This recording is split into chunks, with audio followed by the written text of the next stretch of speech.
Welcome back, everybody, to another edition of Unbashful. I, of course, am your host, Nicholas Doucet, and you're probably wondering who these two gentlemen are. To my right, these are my good friends, Braeden and Shezwin.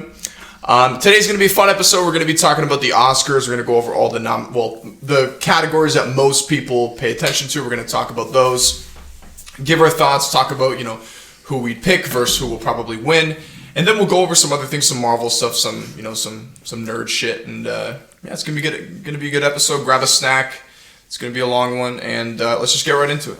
Okay, so let's kick it off with the Oscars. I got a list here. All right, so we're gonna run through the nominees.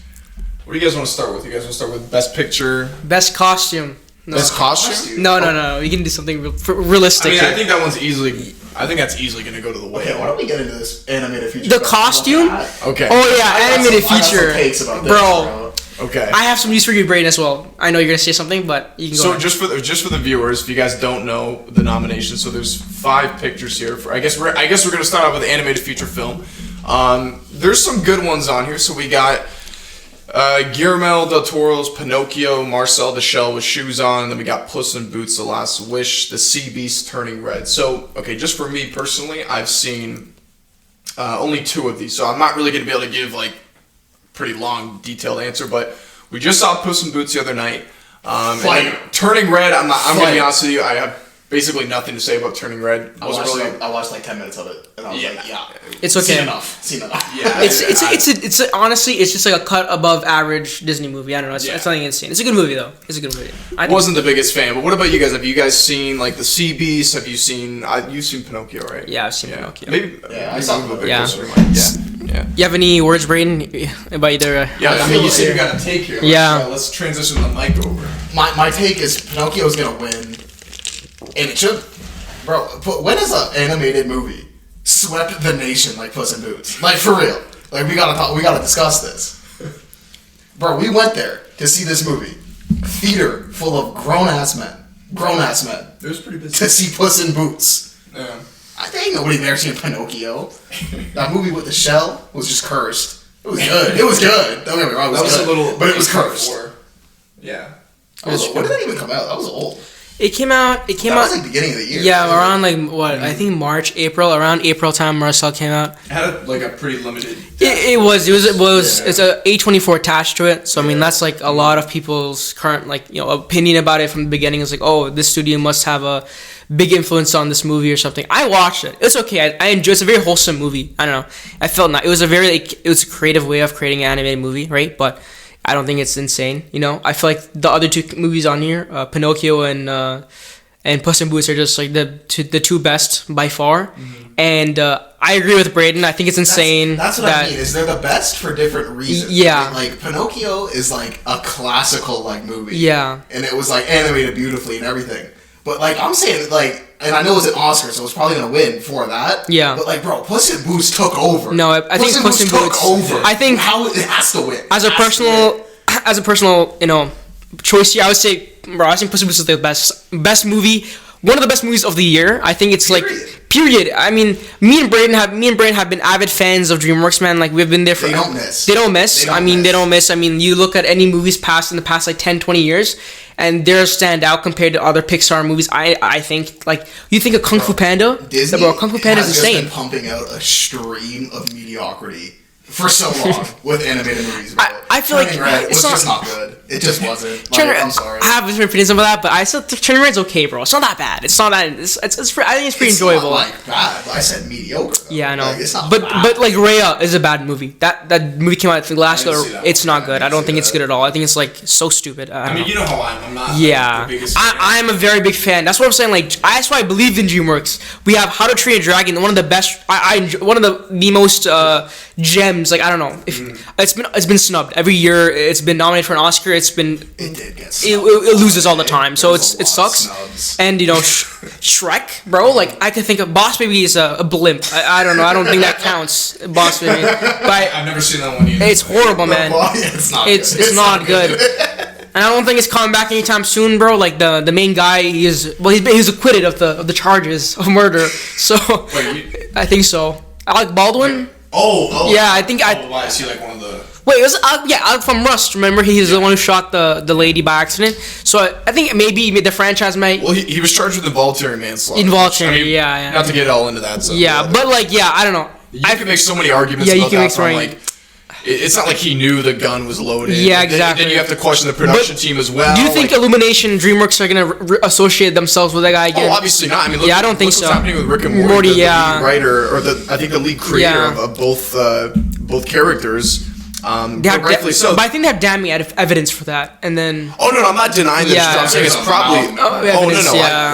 Believe me, it's I think it's like a domestic abuse case or something like that. It's probably true, but regardless if it's true or not, I think as a business, and John Campy was talking about this today, and I actually agree. You have to do what's best for the company, and regardless of whatever happens in court, if you hear about someone beating a woman and he's associated with your company, like you have to.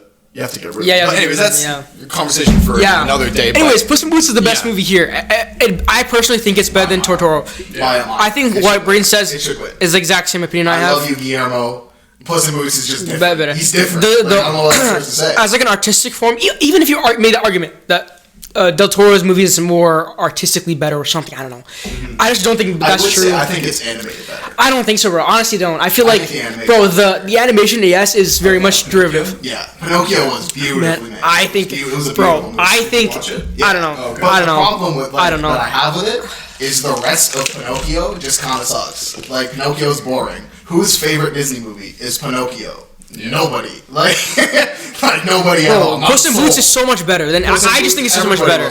Even animation, I think I know it's derivative of Spider-Verse's animation style, but they took that and instead of like doing the straight up the same thing, they added their own like the oil paintings and like the certain shots are completely just that's different style of art that matches the vibe of Puss in Boots, not instead of just like copying a different movie, right? They could have easily done that, but they didn't, right? And the story is so good. I was talking about this movie for so long, right? I got me and my friend, Sean, you guys know Sean, obviously. We went and watched it in like 3 PM, and Sean was like, "This better be better. Like this better be good." Like you're talking this movie up, it's like it's gonna be the best movie of all time. I'm like, bro, trust me, it's good. And we watched it, and I was even more. My expectations were surpassed for that movie. I don't know. I love that movie. It's one of the best movies, the best character, one of the best villains in a while, right? And then I convinced. Didn't take much to convince them to go watch Puss in Boots, but we went and we watched it, and they agreed. Like they all love the movie, bro. That shit is like gas, bro. It's so fucking good. I love that movie. It's the best movie of the year. Nothing tops it, bro. You think it's the best movie of the year? No, I'm capping. I still think it's so fucking good, bro. You told me that you think it's better than The Way of Water. Do you? Yeah, easily, bro. I think I know Braeden doesn't believe that, but I think it fucking destroys it.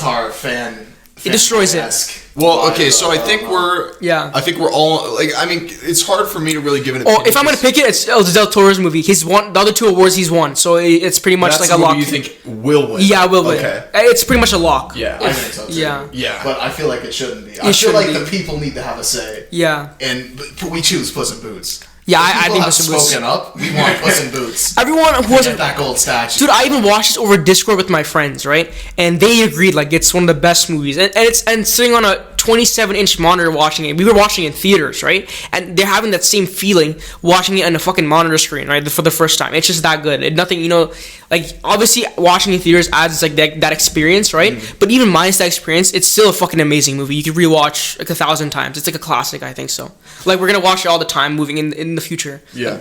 It's just a classic. I really do think so. For me, I don't feel as strongly about the movie as you do, but I did really enjoy it. And since I've only seen 2 of the movies nominated on this list, I guess I'd probably go with Puss in Boots because, as I mentioned, I didn't really like Turning Red. Yeah. Okay, so I think we're all Puss in Boots. But so what do you think? Let me ask you. What is hard voting Puss in Boots? I wish. What do you think? Or do you think? That's what I'm saying. Is because it's more like kind of technical and more like cinematic in a way, I guess. I agree. Like but it just sucks. With Pinocchio. That's what I'm saying is nobody cares about Pinocchio. No one does, bro. Everyone's talking about the movie, bro. Everyone. Puss in Boots, but everybody was like, "Nah, you have to watch it. It's that good." It's so fucking good. And I did, and it was that good. And I feel like they just need the credit. Whoever made that movie, whoever wrote that script, needs the credit. Dude, it's the same guy who made Croods 2. And Croods 2 was... I have not seen either of the Croods. Okay, Croods was a good movie, right? The first one was a good movie, right? Croods 2 is actually better than the first Croods, and Croods 2 is a great movie. I enjoyed watching it. So like, I didn't realize it like till I watched the movie after. I figured out, oh, it's the same guy that made Croods 2. I'm like, made sense, like why they believed in him to take such a big role, because this movie is basically leading into the Shrek franchise. Like we watched at the end of the movie, they go far, far away. Oh, sorry, my bad. I just actually, I think even if you haven't seen the movie, you probably know. No, at least that ending. And you brought up a good point after we saw the movie.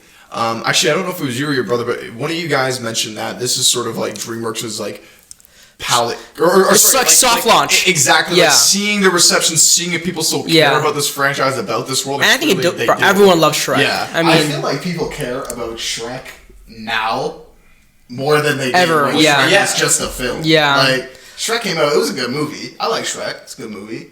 But like the way us as a culture have just created Shrek to be this mythical being. Yeah. Like, everybody likes Shrek. I mean now. that goes as far as back. Do you remember the Gmod days? And then they made that clip that the Shrek, he's like sleeping with that. Shrek is love. Shrek is love. Yeah. Oh my god.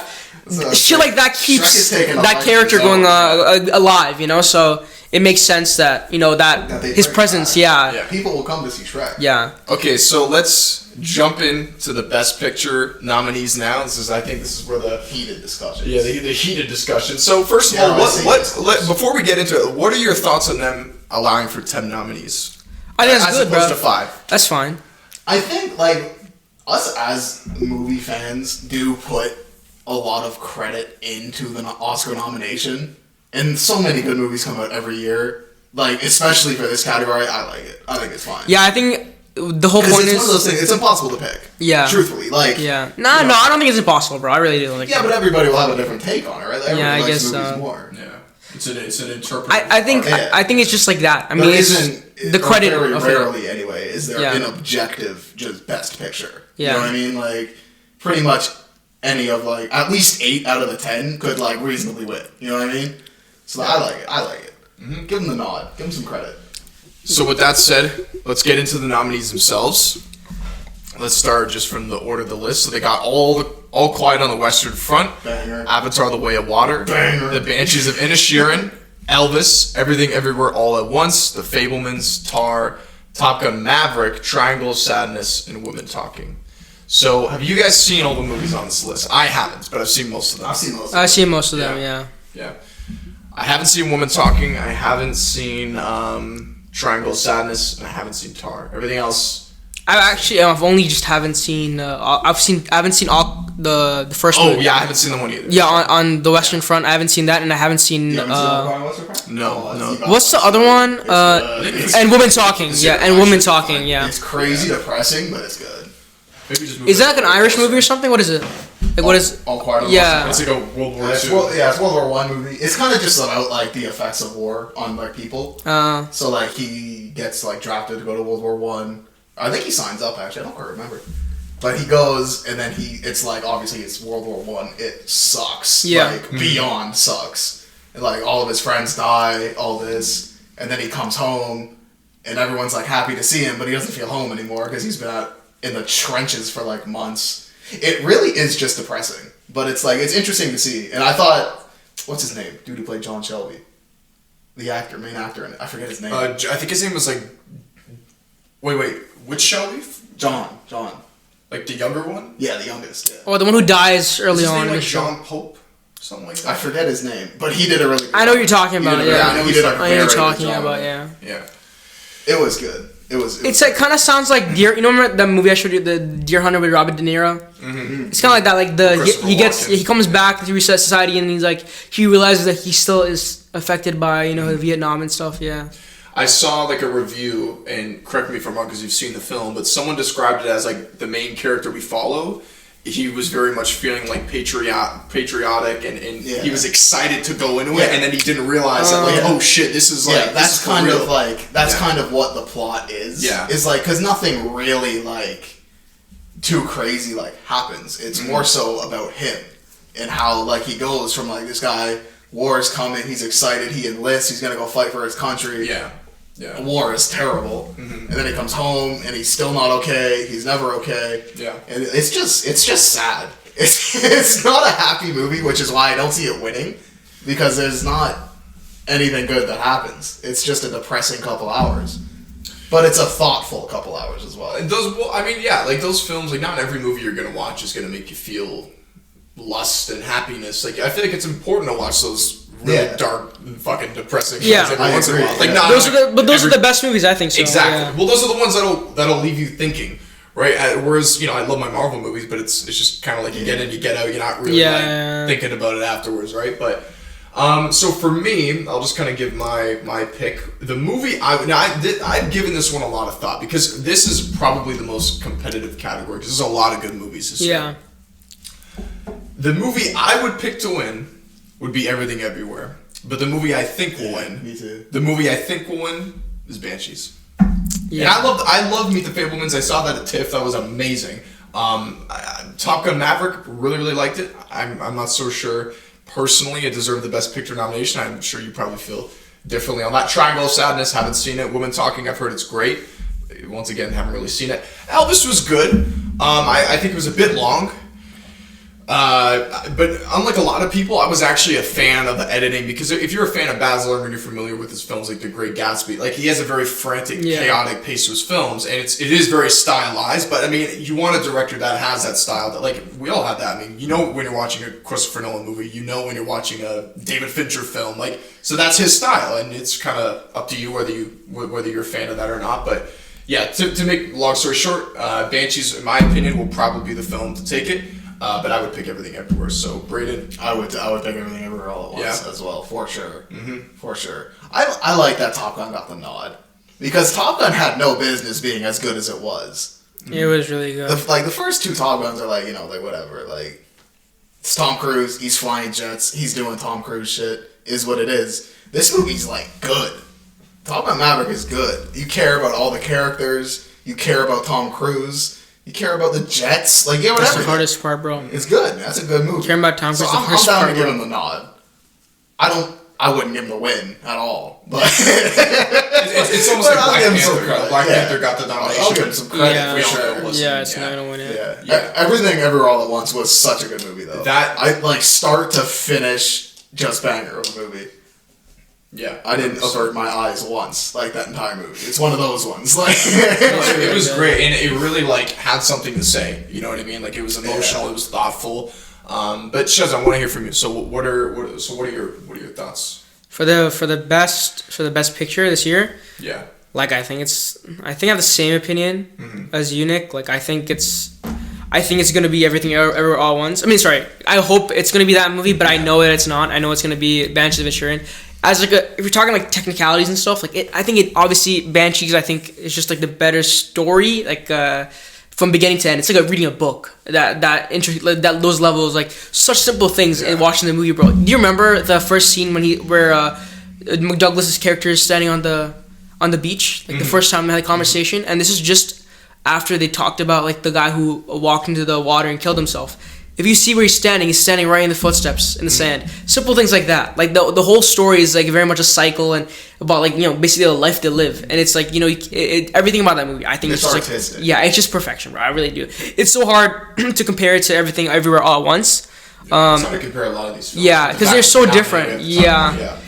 I love Everything Everywhere All at Once. We watched it, I think, on the night before my niece was born. And I don't know, I felt a very impactful film, especially coming from a South Asian family, close enough. They have very much the same household environment, right? In terms of how taboo the idea of divorce is, and talking about our I don't know. The whole story is very much touching, right? Especially knowing how a household is and just how the intricacies work, right?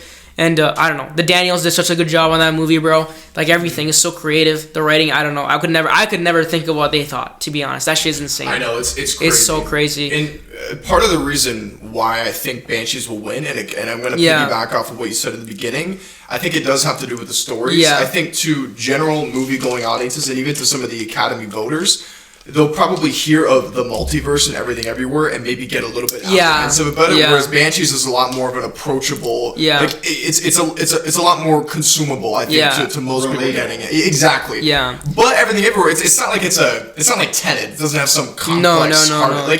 But I just think the idea, and especially some of the Academy voters are kind of older. The comedy's so good in that movie too, bro. Like, Yeah. and it's so like subtle. The comedy too. It's just like in Everything Everywhere All at Once, and even both movies. That's why I asked, I'm saying. 'cause I was like, In both movies, like it's just.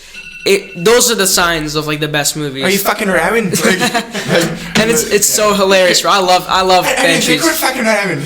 But honestly, I love it as much as I do love Everything Everywhere All at Once. Honestly, you know what? The more I talk about the movie, the more the more again I'm like, you know what? Yeah, Banshees deserves to win. Honestly, they do. It does.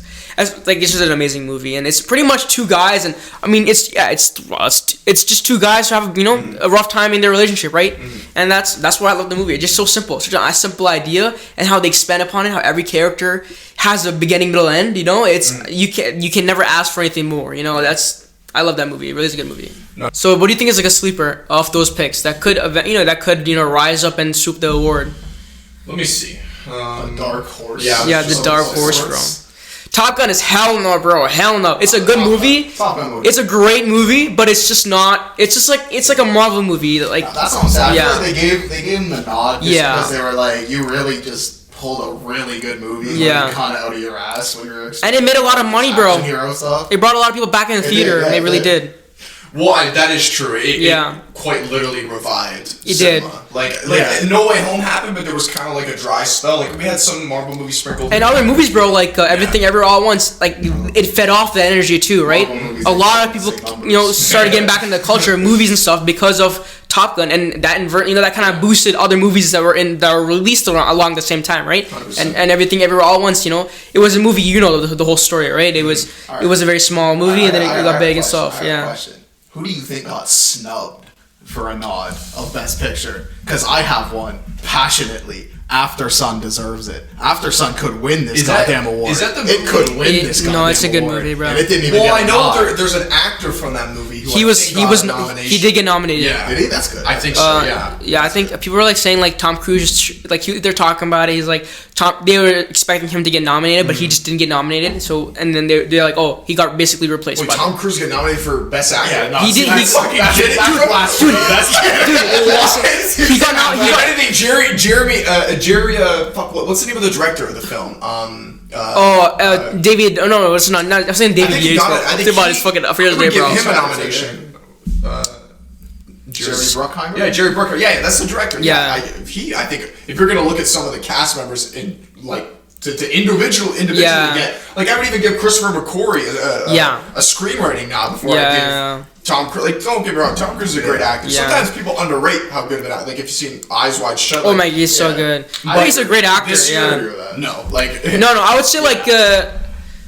I'm a pretty avid Tom Cruise hater, but like, no, he's got some good movies. I'm not gonna come disrespect him like that. Yeah, but I don't even know what other movies I watched this year for. I'm trying to think about your question. Honestly, bro, like if there was any movie just to get a nod for a nod, I would have loved if Batman got a nod.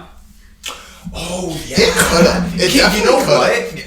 And it's kind of unfair because I haven't seen this movie, but I would honestly take out Triangle of Sadness. It's a good. Oh, you haven't watched it? It's a really good movie. So that's what I'm saying. It's kind of unfair. It's honestly, it's a really good like social commentary, like satire movie. Whenever I watch movies like that, I get the vibe of Succession, and I'm like sold on it. Okay, actually, I enjoy the movie very much. I would actually take out The Way of Water, and I know I would too, bro. I would too. As much as I love Avatar, Best Picture's a bit much. Best effects, best sound, best whatever. It's like cinematography. Yeah, sure. I think it's one pound for pound Best Picture, bro. It's the same plot as the first. Now they're underwater though. That's all it is.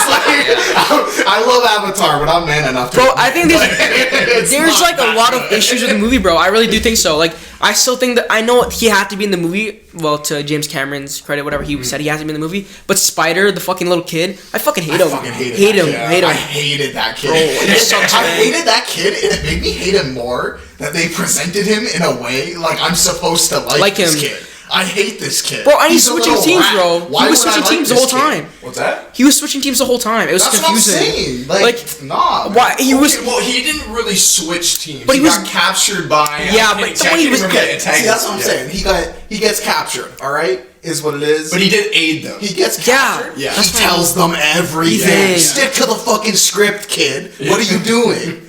I don't understand. That's why I'm like, And well, I then don't the understand. end, bro. I don't want to spoil it, but what he does at the end Doesn't make sense. doesn't It really make doesn't. sense at all. For me, my thing with Avatar, The Way of Water specifically, I will say overall I liked it more than the first film. Yeah, I agree too. But the plot's definitely better than the first. But the film had this kind of a similar problem with the first Avatar. It was, in my opinion, it was far too long. And runtime isn't necessarily always an issue. It's about how you pace the film. Like, for most of the third act, I can't even really tell you what happened. Yeah, like, I it can't kind of either. just went in and went out of my brain. I can't, honestly, Yeah. I can't even remember, like, I don't even remember, like, the movie at all, to be honest. How many times have y'all seen it? Once. I've seen it once. I'm not gonna watch it Yeah, I've again. seen it. I'm not For gonna me, watch it's it. one of those Yeah, movies, I don't like, it's like the first Avatar. Yeah. I probably will never rewatch I'm not it gonna again until the next one comes out. I didn't really have that Yeah. issue. The first one was too long. The first one was slow. Well, this for one a- was longer. for a long time. You know what? It didn't But this feel. one- this one It was didn't longer, feel but that it didn't long. feel that long. Yeah, I'll agree with that. Like, it didn't it feel got long at all. interesting. The pace picked up and picked up and picked up until it ended, and then it was done.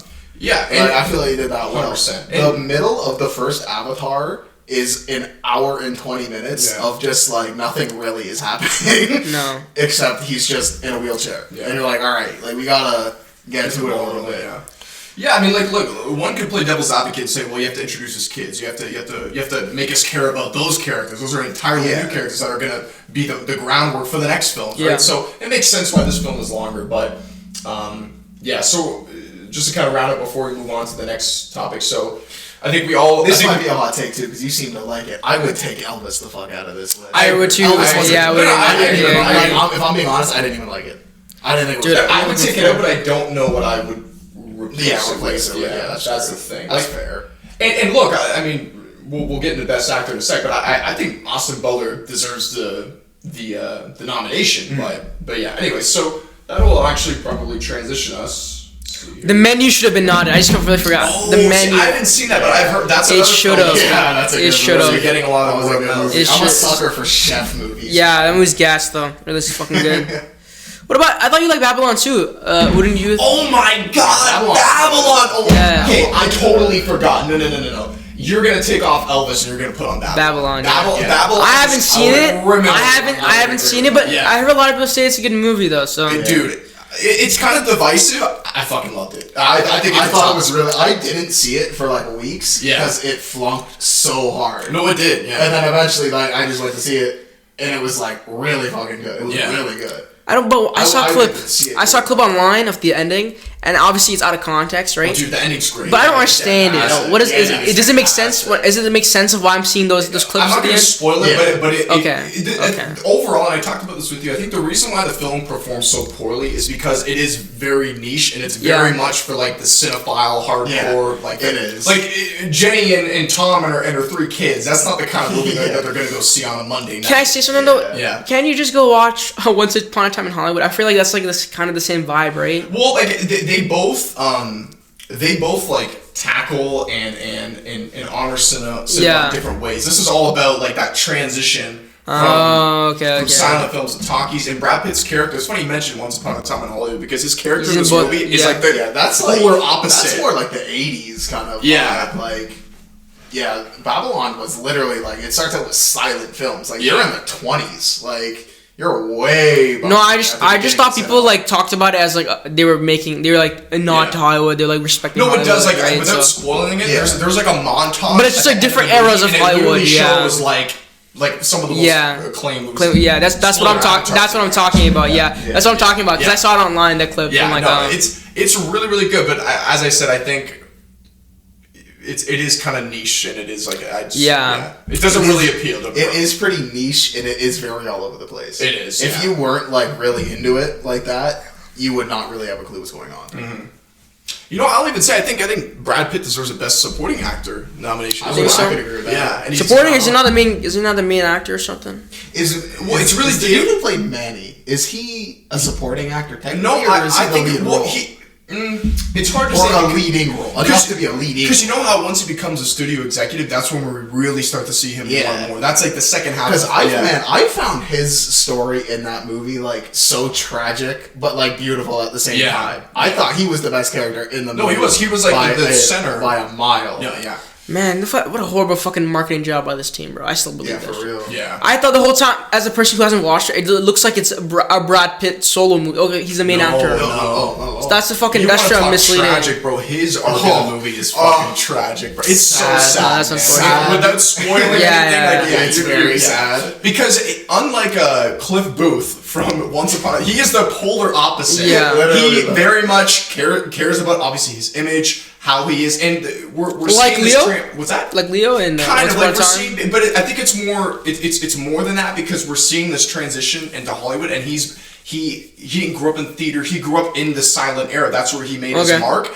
And like his like once they implement audio, like people are laughing at his line delivery. Like he's starting to kind of see the writing on the wall. And he Oh, can't I accept understand it. now. It's- Yeah, okay. See, and that's kind of the thing is Margot Robbie and Brad Pitt are both like stars of the silent film era, and then the talking films come out, and then now the movie progresses because now there's sound. You have Manny and I forget the other dude's name who played the trumpet, and like That and guy now was good, too. So that's That kind of guy what was it's good, about too. is the progression of it, right? Like they kind of fell off with the audio movies, and then Manny and the other guy started blowing up because they saw the audio movie coming, right? And it's very interesting. It's good. That's a good movie. It is. It deserves a it. good It deserves movie. it. Now that we're talking about it, it deserves it. I want to see it again, man. I want to see it again too. It's a really fucking. And see, that's a movie that has a 3-hour runtime. I think that movie's 3 hours and 9 minutes. It did not feel like it. It did not. There's a lot of 3-hour movies I this only year, knew bro. it was 3 hours because I had to piss like a racehorse after that movie. Oh my goodness. I don't know, though. I like movies that are shorter now, bro. I don't know. Maybe my attention span's fucking dying. Well, I mean, you can see Babylon's got a nomination for production design, which absolutely it deserves. Like yeah, for sure. What was the best cinematography? Is it like cinematography or something? Well, here before we get let's get to some of the actors and actresses. Okay, the actors, We'll okay. get to that though. Yeah. Actually, no. Let's do directing. Let's do directing first. I think this one's actually pretty easy. I think Martin McDonagh's gonna. Yeah, I win agree as well. for Yeah, Banshees. For Banshees, yeah. But just for the viewer here, if you guys don't know the nominees, so we got the Banshees of Inisherin, Martin McDonagh, obviously Everything Ever All at Once, Daniel Kwan and Daniel Schneider. The Daniels. The Daniels, yeah. Yeah. Obviously we got Spielberg for The Fabelmans, and we got Todd Field for Tar, which I did not see. And then It's a we good got- fucking movie, bro. I'm not even gonna. Okay, well, excuse my pronunciation. We got Ruben Ostlund. Actually, that wasn't as hard to pronounce as I thought. I was like, I feel like you nailed it. Okay, so yeah, so those are the 5. So, yeah, for me, I once again, I'd pick the Daniels, but I think it's gonna go. To Mark I just McDonagh. think Banshees of Inisherin is better. So Yeah. I Fair know. enough. It's like I disagree. I directing. prefer- Directing, bro. It's like it's just, bro. It's just Well, such a fucking A lot amazing of people movie. don't know what directors actually do. Yeah, that's You know what I true. mean? So, Yeah. and I think like a lot of people will just see like the flashiness of the multiverse Yeah. and think that is the quantifiable thing that they'll be like, oh, because of that. Yeah. That's like editing. That's like which still the director works in tandem with the editing, but Yeah, works for everybody. yeah, exactly. They're the head honcho essentially. So okay, so You have any picks, Braeden? Yeah, what do you think? I think it's kind of the same. I think Everything All at Once could win. I haven't seen this Banshees. Apparently, It's I so desperately good, need bro. to. It's so good. It's so good.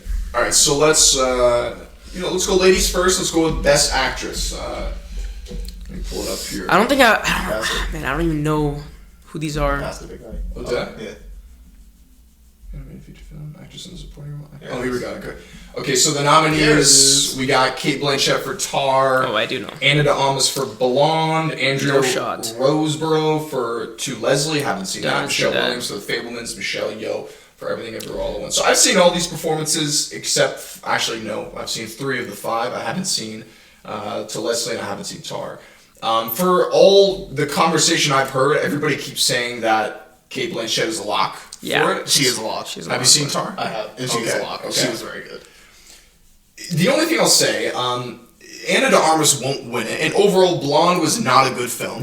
No, But I will say her performance in that film She carried was it. fucking amazing. There's a couple of scenes where she's doing like a table read or she's like auditioning and she's literally crying. And I'm not one of these people that say, Yeah. "Oh, you can act. Oh, you can cry. Oh, that means you're a good actor." No, but her ability to convey that emotion, and it's almost like it's kind of meta, right? She's obviously acting in a movie, but then she's auditioning in a movie, kind of similar to Babylon. And it like you could just I don't know. For me, I think she was amazing. The film was not very good.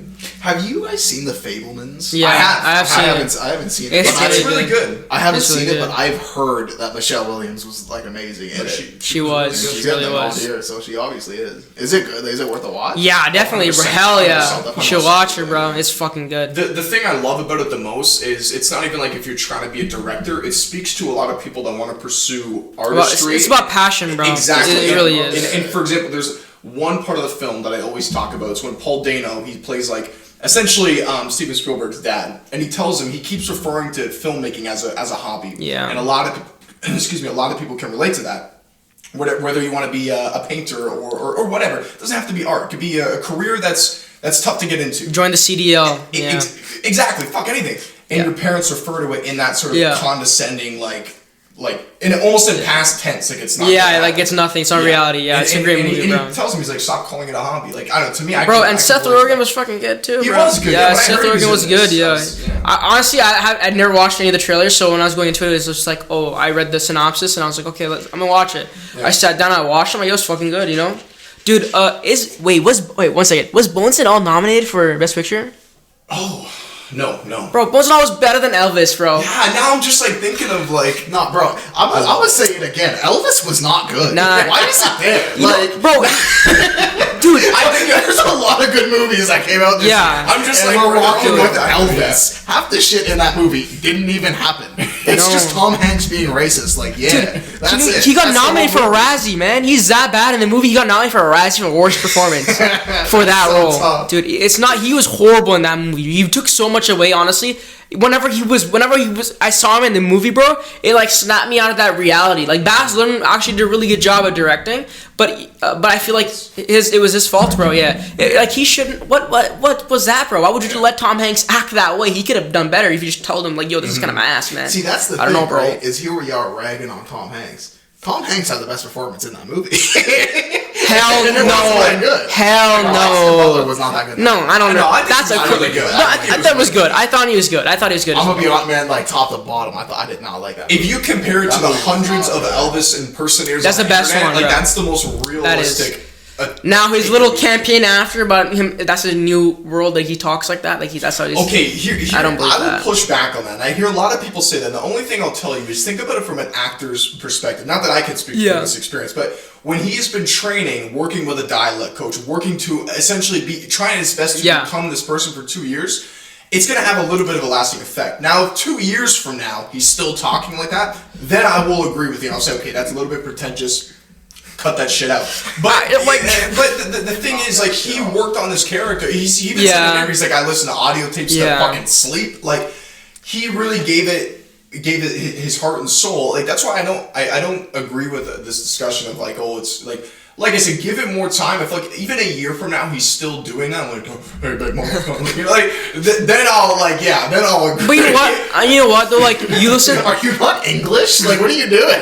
Dude, what was Joaquin's movie that he did? Who was the singer? I don't think Joaquin did the movies. He did. No, a couple years ago. Oh, okay. The singer. I forget the fucking what singer he was, bro. Fuck. Oh, Walk the Line. Johnny Cash. Yeah, Johnny Cash. yeah. Bro, That's he, a long time dude, ago. yeah. Yeah, But that's he, I think way better than Austin Butler's performance in this movie. I mean, but that's why. But listen, Phoenix, but the reason why though is because I'm comparing those two roles because Yeah. even after he was done with the movie, he didn't stick with the accent. I think that's fair. And he would have had, like, I think, a better or even equal performance. So I don't understand, like, maybe, you know what, though? That's his method of... See, that's what I'm saying. But It's still, like, though, I don't know. I just find it kind of Phoenix odd. was better in Walk the Line. Rami Malek was better in that Queen movie. Taron Egerton was better than Rocket Man. Austin Butler's performance wasn't even the best out of these, like... Yeah, off of these, like, this new wave. Like, Yeah. pop star, like, musician movies. Like, I don't know. Bro, Jamie I Foxx... understand that people love Elvis, Yeah. but Yeah. it's just not it. We're gonna continue in a sec, and we'll move on to the next topic. Yeah. Okay, so let's move on to let's do Best Actor, even though. Okay, so the nominees are, as we just talked about, we got Elvis, we got Colin Farrell for Banshees, we got Brendan Fraser for The Whale, Paul Mescal for After Sun, which is the film you talked about earlier, Bill Nye for Living. So I haven't seen After Sun, I haven't seen Living. Is that how you say that? That's Bill Nye. No, I heard someone talking about it, and I heard that too. Yeah, I know. It's pronounced Bill Nye. Yeah, it's Nigh. You are not him. You are not the science guy. Like, so for me, personally, I don't even think this should be a discussion. I think it's easily Brendan Fraser, but I don't think he's going to win, unfortunately.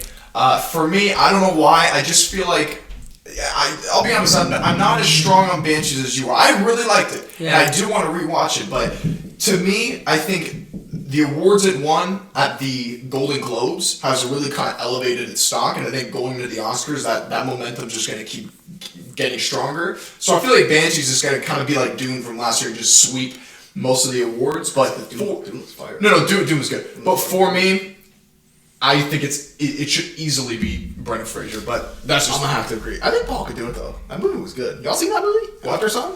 No. That's a good. Yeah, you gotta. I've watched After Sun. It's a good movie. I'll watch that tonight, man. That was a good movie. No, I watched it. It's That really was a good. super good movie. It's another one of those ones that had no business being that good, but it was good.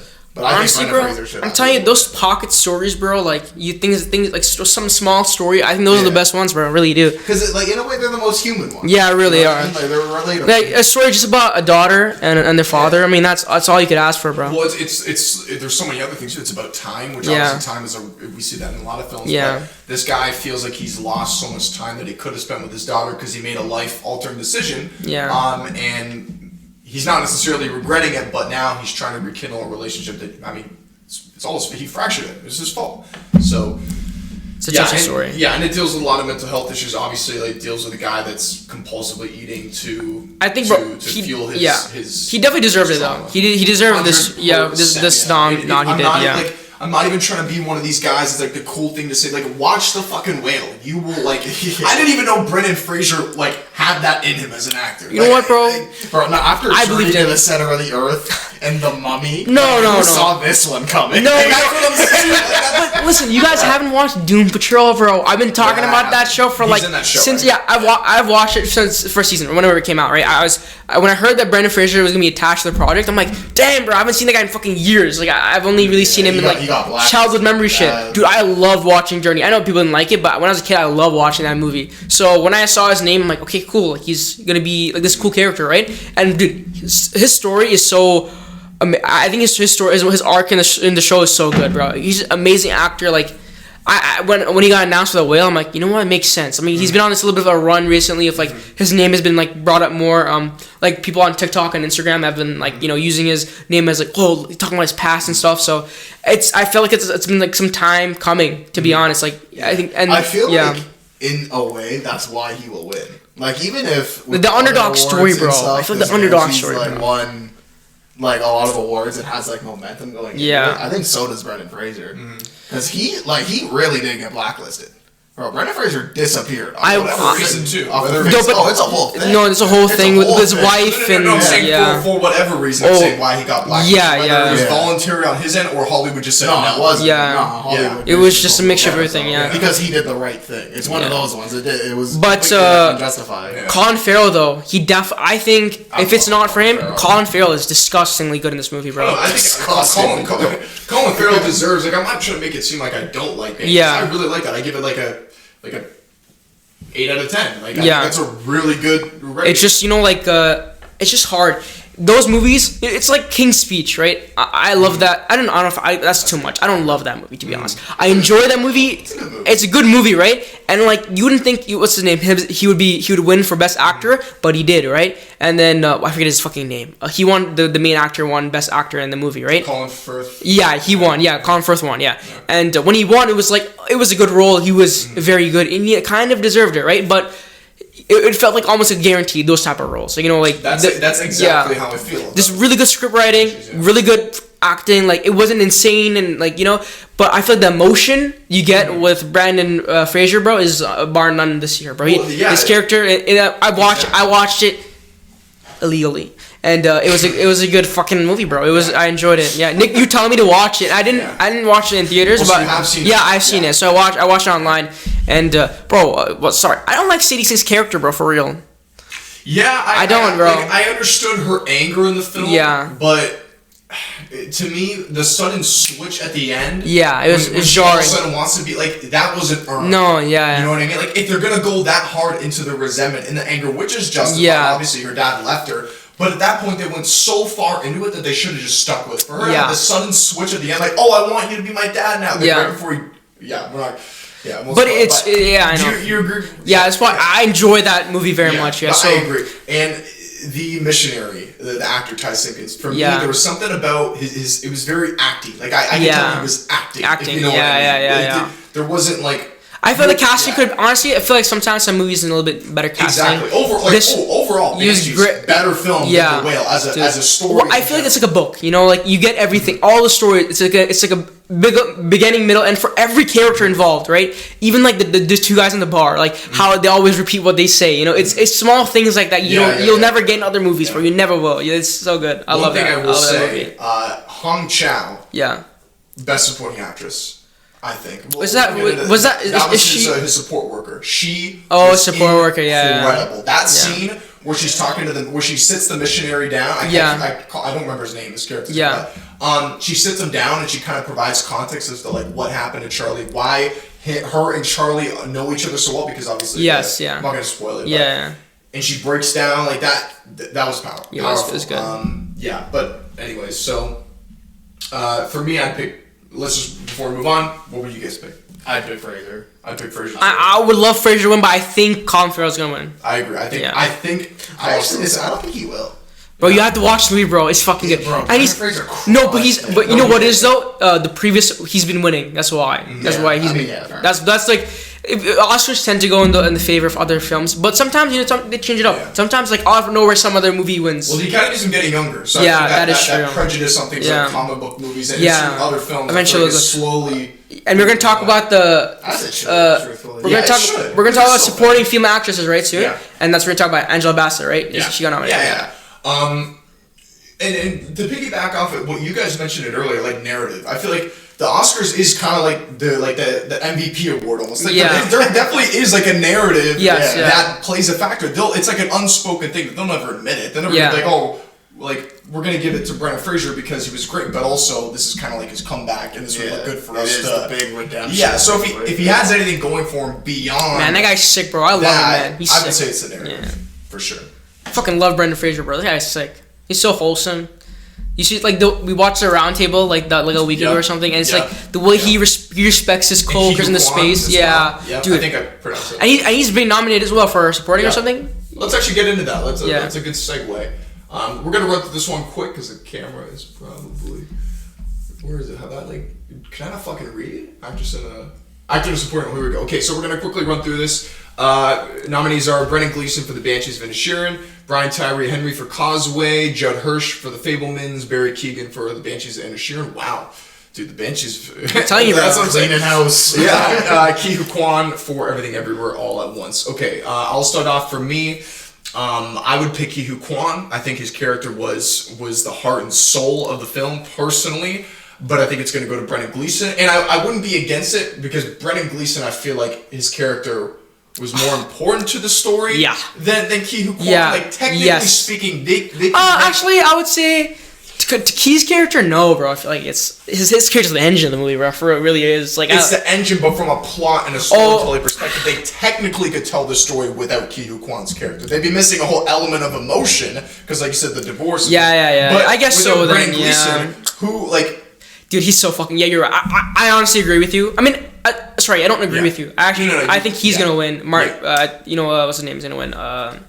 Brendan Gleeson. Brendan Gleeson, I think he's going to win. I personally would give it to Ke Huy Quan. Brian Tyree Henry, he's a great actor as well. Haven't seen Causeway. I know that's an Apple original. Judd Hirsch was literally in The Fabelmans for one scene. So you know what that means? That means nobody has seen Causeway. Isn't that's the movie with Jennifer Lawrence, right? Yeah, that is. It's about like it's a woman who's coming home from like a 3-year tour or something like that. And but anyways, I want to hear your thoughts, Braeden. On what? On this one? Yeah. I haven't seen Banshees, but apparently once I need to. I thought Ke Huy Quan, however you say that, was pretty fucking cool. Yeah. I tried to say it fast, didn't come out right. Yeah, I just call him Key. I just call him Key. Tried to just bang it out. Yeah. Didn't work. But I think he could win though, because he was good in that movie. But I don't know. I love Barry Keoghan. Y'all giving me a resounding Brendan Gleeson win here. Yeah. It's funny that you have two actors in the same movie competing. Bro, for just each so other in the same fucking movie. good, We're not bro. sure Pretty good ass probably, movie. yeah. If you're gonna give it to one of the Banshee actors, Brendan Gleeson. Yeah, I agree. Barry Keoghan was good, and his Dude, his little character was he's like, so entertaining. You're trying to be with a fighter like me? Yeah, he's so good, bro. I love him in the movie. Yeah. Okay, so we're gonna I'm loving Irish Nick. This is good. We're gonna run through quickly. We're gonna go to the actress in the supporting role. Okay, so nominees: Angela Bassett for Wakanda Forever, Hong Chow for The Whale, Carrie Condon for Banshees. I thought she was actually great. Oh, yeah, she's Jamie Lee great. Curtis for Everything Everywhere All at Once. Stephanie Hsu for Everything Everywhere All at Once. I do. That's the apologize daughter. for that. This one for me. Now I know everyone's saying Angela Bassett is a lock, and she was incredible. I don't think so. Lock? I would not go. No. She was good. She was good, but I don't think she. Yeah. I agree, but you can't even deny. You probably heard it too. Everyone's like, "Oh, she's Yeah. Like Twitter and stuff and online have been. For me, this is actually a three-way race, in my opinion. I would either give it to Hong Chow, Jamie Lee Curtis, or Carrie Condon. For me, those are my three. I'm loving Banshees, bro. Carrie, bro. What's that? I love Banshees, so I'm giving it to her in a song. Carrie was good. Carrie's good. She was in Better Call Saul. I've been waiting for her to because not a lot of people know her. Yeah, but she was great in the movie, bro. Her story is really good, bro. But for me, once again, I give it to Hong Chow. I think she was incredible. She was very good. Yeah. What about you, Shezwin? Yeah, I'm saying what's her name? Banshees girl. But this is one of those categories I feel like everyone truly does deserve it in one. I mean, everybody that gets. That's why the nod is good enough, bro. Honestly, if you get nods, bro, that's good enough. Yeah, honestly, it's good enough. Best actor or actress is good enough, bro. Or supporting is in a way a win. You know what I mean? Yeah. Like it's pretty tough to 100%. It only becomes an L when you're like Lee or something, where it's like you're just not winning. Yeah. All right, so we're gonna cut there. We're gonna move on to the next topic. Always. Okay, so now we're going to transition from the Oscars. We're going to talk a little bit of some superhero stuff. So James Gunn, obviously him and Peter Safran are now the co-heads of DC Studios, and they promise big announcements are coming. And a lot of people are speculating, are they going to fully reboot it? Are they going to soft reboot it? So before we get into, because what we're going to do is we're going to go through the Trinity. We're going to go through Superman, Batman, Wonder Woman, because we know that they are going to be the primary focus. James Gunn himself has said that. So we know we're going to get another Batman alongside Robert Pattinson. We're going to get a new Superman, and we're going to get a new Wonder Woman. And we're going to basically do like a fun little kind of recasting of what we would do. But before we get into that, do you guys think they're going to do a full clean house reboot? Because there's rumors that he's going to keep Peacemaker, he's going to keep Ezra Miller as the Flash, but we know that Henry Cavill's I think Ezra Miller is very done. I don't think he's getting a role anywhere. That's interesting though, because here's the thing, right? Like, I agree, he should absolutely be recast. But now there's like conversations that he's having meetings with the studio executives, and there's like they're like renegotiating. Like, I think it's fucked up. That's a whole conversation for another day. But so let me ask you guys before we get into the recasting: do you think they should reboot everything, which I personally think they do, or do you think they should do like a soft reboot? Like, would you keep Gal Gadot, or would you? I would hard reset. There is no saving the steaming pile of shit that the DC universe is, and that's just a fact. Yeah, that's just every movie sucked. It's true. Every movie sucked, and every movie somehow continues to suck even more than the last movie that already sucked. Suicide Squad was good though. Suicide Squad was okay. Yeah, I enjoyed it. Okay. I enjoyed it. Yeah. But there was like 4 or 5 other shitty DC films. Yeah, I think Suicide Squad was okay, and it was only okay because Will Smith just put No. it. I'm talking about the second one. The one that just came out. Yeah, that's not as good either. But. No, bro, I think that's fucking good too, bro. I love that movie. Here's the thing, like, I didn't mind the David Ayer Suicide Squad because it was fun. Like, we got Deadshot. I liked Will Smith as Deadshot, to be honest. We got to see a Batman cameo. Like, that was in the beginning of that universe when we actually thought they were gonna like pursue that. Yeah. What could have been? Yeah, exactly. You see Batman on Joker's car, and I remember all that. I was keeping up with the behind the scenes shots. You saw Batman with like the seat, like the when they're doing the mocap and his cape. Like, I was like, oh, he's gonna be in the film, but. Yeah, I'm with you guys. I think they should absolutely just fucking reboot the whole thing. There's no saving it. And for a lot of people that are big fans of Henry Cavill's Superman, which I liked him, but it's like a big fuck you to those fans that you're gonna recast him, but you're gonna keep Ezra Miller as the Flash. Like, Yeah. Then again, it's hard to say. We don't know what the story's gonna be, but from just a baseline perspective, like I don't agree with that at all. I think it should do a full reboot. I kind of feel like it's one of those ones. If you want the big like license to print money that the Justice League and DC Universe could be, you kind of have to like cut off the arm to save the body here. 100%. Because this is not working. It's not working at all. You gotta scrap it. I've heard a good analogy. It's like you have a broken down car. You can keep repairing it, adding new things, new parts, or you can just scrap it and get. And that's what I mean. Is it like I feel like we're at the point now. I drive a shitbox car. If I crash it's not worth the money to fix it. Yeah. That it is to just buy a new car. You know what I mean? Like exactly. We're definitely at that point with the DC Universe because good lord, those movies it is dog shit. They are so bad. Dude, they're so bad. And look, like I talked shit. about it before. A lot of people always say like, oh, like cinematic universes are getting old or not everything needs to be connected, and like you could say that all you want, but you cannot argue a cinematic universe sells. Like just the MCU, Phase 4 wasn't great, but Multiverse of Madness still made $900 million. Wakanda Forever still made $800 million, and part of the draw of these films is seeing the interconnected story. So people could say here all they want and say, now, you don't need to have a cinematic universe. Like, you don't need to, but, I mean, the proof is in the pudding. It fucking sells. It makes money. It puts butts in seats. Exactly. So, yeah, so that's sort of... Sorry, Shezwin, I feel like I didn't even hear from you about this. Oh, it's good. I agree with pretty much what you guys saying. Like, I don't know. They don't need... I don't know. Everyone else has been kicked out. Mm-hmm. I don't think... Their decision to keep Ezra Miller is the smartest thing ever, bro. Like, it's just kind of stupid. I mean, let's see how the movie is, but I don't think it justifies him staying on, especially since what you said, like the disrespect they gave Henry Cavill, right? Mm-hmm. So, yeah, I do think it's a smart decision to recast. So, I believe that James Gunn is doing everything he's done. His name attached, like all his projects attached to him from DC, has been good. And, like Peacemaker was a really good show. I loved it. Funny as the ending was so good. Yeah. It really was good. And a lot of shows have the tendency not to have a good ending. Like pretty much every single one of the fucking MCU shows endings has been fucking horrible. So the one show they've made post whatever, like this new era of James Gunn, has been really fucking good. So everything he makes, I have hope, and I feel like he's gonna make the right decision. And I don't know. I think moving forward, maybe they'll make some better decisions, like not getting rid of Henry Cavill or something, because I feel like that's like the best Superman that we're gonna get, like in terms of authenticity. Really, you think who? I feel like I disagree. He looks the really, part. bro. His character sucked. Man of Steel was terrible. Yeah, but I don't think that's his fault though. I don't think that's his fault. No, though. I don't think it's his fault per se. He had Zack Snyder, who was good, but like we can't keep him now.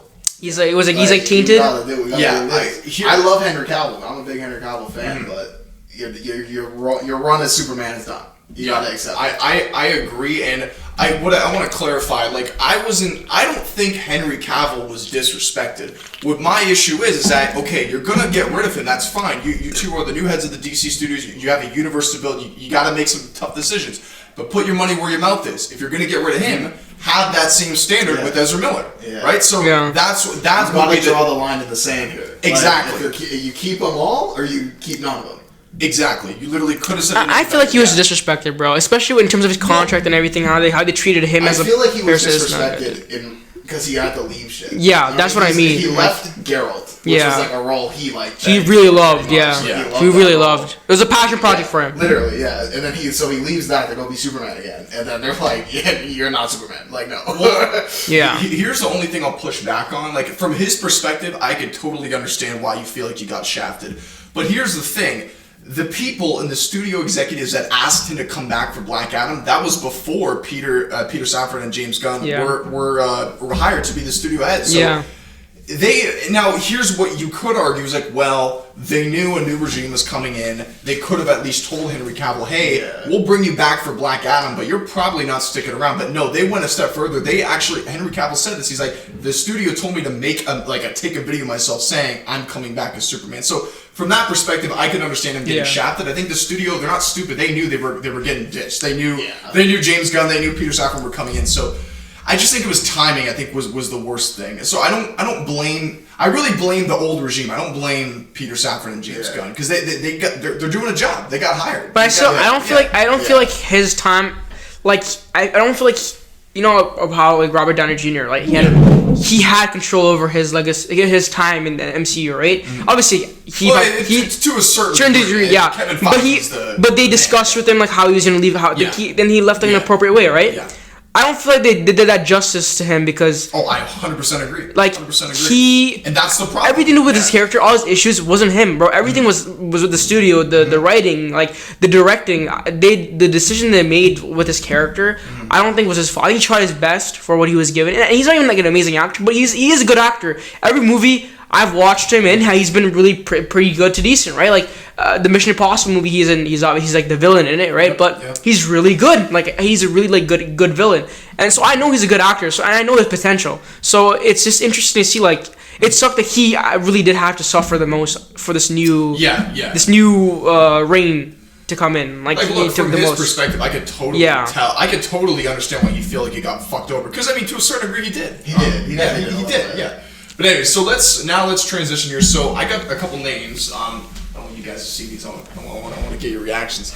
Okay, so I wrote down some names for the trinity of actors that I would, if I was the casting director or the studio executive, these are names I would consider. Now, one thing to keep in mind, James Gunn has said for a fact that he's writing the next Superman film, and he has specifically said it's going to be a younger Superman, which he said is why he got rid of Henry Cavill.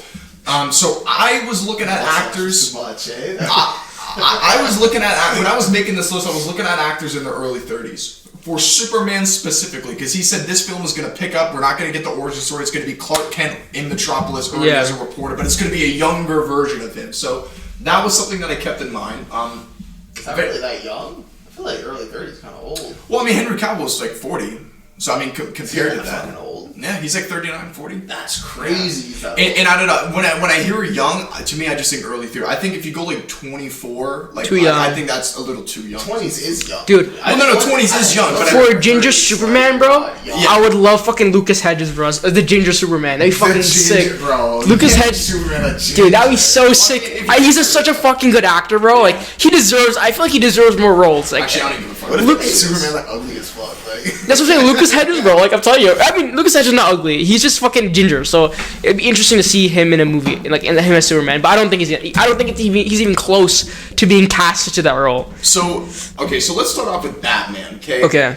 Here's the thing, though. When it comes to Batman, I feel like you can't really cast Batman that young. I think anything under 35, I think is kind of pushing it. Personally, for me, I think it depends. Like, if you want a more like closed, like calm Batman, like kind of smaller Batman story, then you can go for someone young and kind of explore it from there and his growth as Batman. If you want Justice League kind of style, where like the universe is that big, there's that much going on, there's that many characters, you need a much more like established Batman for sure.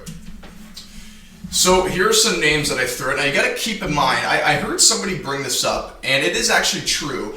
If you look at the past castings for Batman, the studios have never really taken a risk with the casting. It's always been A-list actors. It's always been actors that are generally known. Whereas you look at some other heroes, like for example, look at Namor. Nobody really knew who Tenoch Huerta was before the casting. So I kind of kept that in mind. However, given that we will have two Batmans, I feel like could take a little bit more risk getting an underrated actor because they have Robert Pattinson to fall back on. So I agree. But then again, you'll see through my list I have pretty well-known actors, so kind of contradicting myself. But for me, my first pick, I got Michael Fassbender. I think Michael Fassbender. Interesting choice. That's an interesting could be choice. a really good Batman. I don't hate it though. Then next, I got Jake Gyllenhaal. No. Jake too small. No. Okay. Have you seen Southpaw? He's fucking ripped. He was, but I just don't think he's Batman. Ripped. Yeah, I don't think he's small. Yeah, that's true. He's not. He's not Batman. He was a lightweight champion. He's not Batman, bro. He's not Batman. Batman's a beefcake. He's not Batman, bro. He's not Batman. So up next, I got Finn Wittrock, and if you don't know who that is, you seen The Big Short? Yeah. You know the two younger guys in the film that are trying to get the company elevated? The taller one? The taller one, yeah, him. Interesting. So a little bit younger, but I can see him if they're trying to bring the ages a little bit closer together. Well, because I looked up his age. He's like in his late 30s. Yeah, so I think age-wise it would qualify. Then I got an actor who's actually been in the running for Batman before, Nicholas Hoult. He was the runner-up to Robert Pattinson for Matt Reeves' Batman. Nicholas Hoult? And he was in The Menu. Oh, Nicholas Hoult. I can't Nicholas Hoult, yeah. Yeah. Wow. I don't remember his face. He's fucking the Beast from X-Men First Class. And then my last one, I got a Marvel superhero. What? Yeah, the Beast from Marvel. Do you remember? I remember him. Yeah. That's Holt. Let me see this guy. This guy. It is him. Yeah. Are you serious? Bro, he's a dork, bro. No way. Okay. You gotta keep in mind a lot of these actors I've named don't have the muscle. Yeah. You're gonna have that time. Yeah, not to beef up. Okay, here's my take. Yeah. On my issue with your Batmans. Well, I got one more. Wait, who's your last one? What's the last one? My last one is some guy who's currently in the MCU, and it's Sebastian Stan. Wow, bro. Interesting. I don't hate that at all. I like that. He's pretty good, but I don't think He's you got would. that Bruce Wayne Yeah. look to him. He bro. does. He does. And he's in good shape. I think. Dude. Yeah. But anyways, good going. Yes, my issue with your Batmans, to me, Okay. maybe it's just a personal, like, the way I view the character. To me, Batman has to be mean. He has to be scary. That's his whole character. That's his thing. He's just a normal dude, but he's mean as fuck. He beats everybody up with his own two hands. So, like, I'm thinking someone like Tom Hardy. Yeah, but he's already played Bane. You know what I mean? Like, Different universe. Yeah, different universe. And it's like, I don't know, it doesn't have to be him, but you know what I mean? Like, Tom Hardy, like, he has just an edgy, like, look about him. No, he does. He's big, he looks mean, and he could pull it off. I don't think Tom Hardy would be my choice, but from the perspective of like he's got that presence, which is what That's you're what I talking mean. about. Yeah, Batman, that's what that I Batman can needs see, yeah. more than anything. Exactly. Because that's Batman's whole thing. It's like the theatrics. He's not like a superhero, really. He's just a normal dude. But like the whole vibe that he gives off, the presence of Batman is what makes him Keep so going. good. We're still rolling. I'm just gonna check the camera. But yeah, keep going. Yeah. No, we're good. Yeah. No, but I agree. Shezwin, you got any names you want to throw out there? I have no names, and like things that come to mind. I just have like an idea of what. I don't think. I think they might go with like a mid-20s guy, to be honest, for Batman. Because Mid-20s? bro, That's too young. listen, right? I have a crazy idea. Okay, I think James Gunn might just go crazy because I believe you. I think the idea that he might choose someone out of like left field and go with a crazy idea of Batman. I think he's gonna do that, and I think he's gonna do that in a way of the Batman Beyond. I think he's gonna make it Batman Beyond. If you ever watched that show as a kid, I would feel like that idea of like an old Batman, old Bruce Wayne, who's mentoring a new Batman, and I'm like a new guy coming in who's like younger. It would go with this whole idea of like younger heroes and stuff. I feel like maybe like a young Batman or like a mid 20s Batman would work really well. Like and you could really like give like a different people like a different ethnicities because it's a brand new character and of this they could take inspiration from the show, right, and use someone brand new to this whole universe, right, and really create something original, really. And I think it's a good twist because no one really takes risks with Batman, and I feel like they can with this, like with the Batman Beyond type shit. The only thing I'll say is like you're trying to build the Justice League, though. Are you sure you want to take a risk like that and go? I think so. Batman Beyond on the beginning. I think so. I think like. They, I'm not opposed no, to I don't know. I don't know if they will, but yeah. I think James Gunn, if anyone would try and fit it in, it would be him, bro. It would be him. I got a name. How you feeling about this man right here? Jamie, the King Slayer, bro. Jamie Lannister. I could see it. Jamie Lannister. He's a little old now. He's a little old now. And I think dude, in his prime, bro. He's got Mads Mikkelsen. He's got the look. Yeah. Mads Mikkelsen would be great. I think so too, bro. Mads Mikkelsen. I could see him more as a villain for sure. Like a good. Yeah, but I feel like he could be a good hero too. I felt so. Viggo Mortensen. Imagine him as like Batman. 20 years ago. Dude, that'd be so sick. Like 20 years ago, man. But but you're right. I just watched him in that movie I talked to you about. No disrespect to Viggo. Dude, what was that movie I was talking about, he's bro? one of those underrated actors to me. What's his name? Like his David Cronenberg's movie, like the History one. of Violence. History of Violence. Yeah. I'm like, bro, in that movie, bro, he would be amazing for Batman. In that, yeah. Like I said, like when he did Lord of the Rings, yeah. I think that'd be like the perfect time for it to be Batman. But okay, so let's move on to Superman. I know you're saying one name here, like Jacob Elordi or something, bro. Yeah. Spoiler. Yeah. I knew it. Yeah. Okay. Jacob Elordi. So I got some names. My first name is probably gonna end up being Wolverine. So I don't know if I'm completely confident, but I got Taron Egerton. I think he's probably gonna end up being the new Wolverine, but I could see him. I could see him as a young Superman. The next I got Caleb Turner. Sorry guys, just my dog. in the background. Caitlin Turner, I totally forgot who the fuck this was, but I saw him and I remember. Turner. Oh yeah, this guy.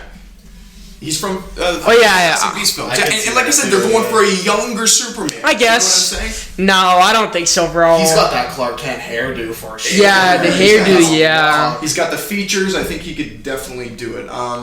Up next, then I had Jacob Elordi, and then I had Michael B. Jordan, because we've been hearing about a Black Superman project in the works anyways, and I think Michael B. Jordan. Yeah, Michael B. Jordan would be good. It's like Dave Bautista's Bane. Yeah, he would be good. Then next, this is kind of an underrated one. His name is David Cornsweet, and he's from Pearl. That's a rough name, dog. Your parents did you no favors with that one. Have you seen Pearl, right? Pearl, I'm trying to remember my mind, bro. Pearl. A little bit of a less mainstream actor, but I think this guy would probably be. I think him or Taron Egerton would be my number one pick. So Taron, I don't know, bro. I think he's just short. He's like 5'9". Taron is tiny though, bro. Like height wise, like. But he's fucking jacked. He's jacked, bro. Have you seen him in Blackbird? It's fucking disgusting, bro. Like. So this is the guy I'm thinking. This dude right here. I think that guy could be Superman. In fact, I think he'd probably be my pick. He does look like Superman. Fuck. Yeah. He for sure could. And I think he's the perfect age. Up a bit. Yeah. You know what? I think he's in that gray area of like being unknown enough for like, oh, you know, I can exactly. Yeah. That's my point. Like that happens, bro. Like, a lot. Like those characters were up and coming. Those actors and stuff. I'm like, this guy seems ripe for the picking. So what do you guys think? Who would you do for Superman? Any names coming to your mind? What's the buddy's name who played Icarus in the Eternals? Richard Madden. Yeah, I think he would be. Yeah, he would. Funny enough, he would be my choice. I had him on my Batman list. Well, Batman list. But I can see him as honestly, you know what though? Those two characters are very similar in looks. That's been like a very common thing in the comic books. The Bodyguard, oh my. Looking so good. Yeah, it's on there so good, bro. One of my favorite limited series. Every show he's in, he's pretty good. Everything he's in, he's seen, guys. So let's move on to Wonder Woman. So I got someone who's already played a DC character. Yeah. I got Margot Robbie. I think because now they're rebooting it, and we know that Jason Momoa is probably going to be playing Lobo. So they're already bringing back other actors. He's a perfect Lobo. Like, he is. I don't really want to double dip in the new DCU, but he's a perfect Lobo. He is, bro. That's all but confirmed. Then I got Anna de Armas. I was gonna say her, bro. I could see her. Yeah. She's perfect for this role, bro. I got Lily James. No. And then I got. She's not good, bro. Lily Collins. I think she could do it. No, I don't. I think she's too artsy. Then I got Daisy Ridley. I think Daisy Ridley could do it. I think all of them could do it. But for me, my two picks would probably be. Honestly, I feel like Anna is like. I think what else is Daisy Ridley even in, man? Yeah, she was Rey in Star Wars, and those movies, like the first one was okay, the second one was terrible, third one was even worse.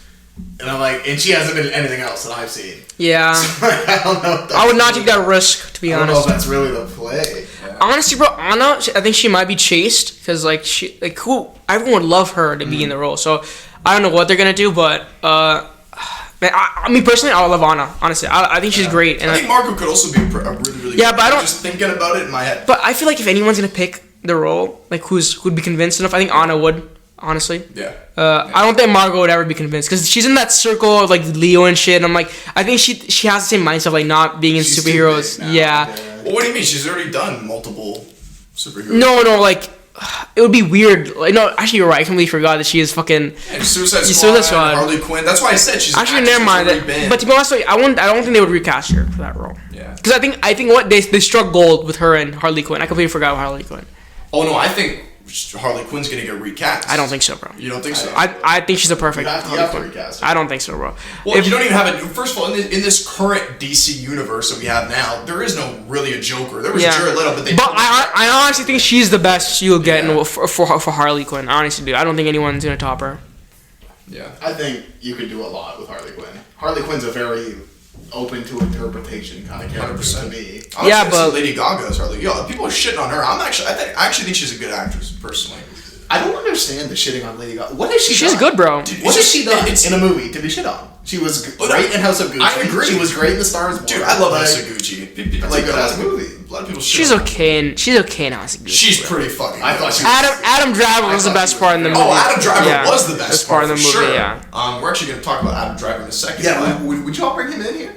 He could play. He could play Batman. Well, dude, I think he's He going could to be Batman. be Richards. I think he's going to. I'll talk about that. That'd be interesting. That'd be Let's interesting. actually take 5, and then we're actually going to talk about that.